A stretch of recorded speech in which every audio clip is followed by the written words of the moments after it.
বলেছিল যে আমি একদিন আমার 6টি ফুল আর লক্ষ লক্ষ প্রজাপতিতে ছেড়ে চলে যাব।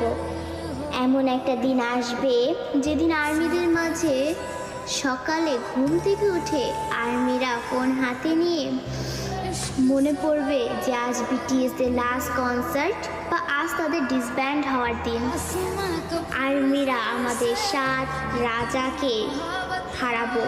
সত্যিই তো বিটিএসরা আমাদের ছেড়ে চলে যাবে।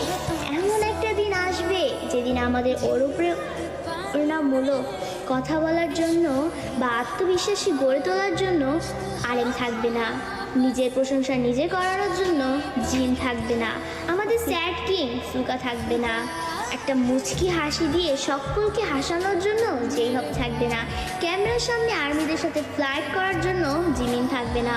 হয়তো এমন একটা দিন আসবে যেদিন আর্মিদের পাগলামো করে হাসানোর জন্য তেইয়াং থাকবে না। হয়তো সেদিন এমনও হতে পারে বানি ইসমাইল দিয়ে র্যাপ মনস্টার বলার জন্য জাংকুক থাকবে না। সেদিন হয়তো বা বিটিএস নামক ওই ব্যান্ডটা থাকবে না। হয়তো তাদের আর কোনো গান অ্যালবাম রিলিজ হবে না। আমরা হয়তো বা আমাদের 7 রাজাকে আর কোনোদিনও ফিরে পাবো না। আমরা আর্মিরাই চাই না যে আমাদের প্রাণপ্রিয় বিটিএস 2027 সালে ডিসব্যান্ড হয়ে যাক, কিন্তু 2027 সালেই হোক বা 2034 সালেই হোক, একদিন না একদিন তাদের সব কিছু ছেড়ে চলে যেতে হবে। ডোরেমনও তো রোবট হয়েও সারা জীবন নোবিতার কাছে থাকতে পারেনি, তবে বিটিএস মেম্বারও তো মানুষ, তারা কিভাবে পারবে আমাদের সাথে সারা জীবন থাকতে? তবে তারপরও আমি বলবো আমাদের প্রিয় বিটিএস কোনোদিনই ডিসব্যান্ড হবে না।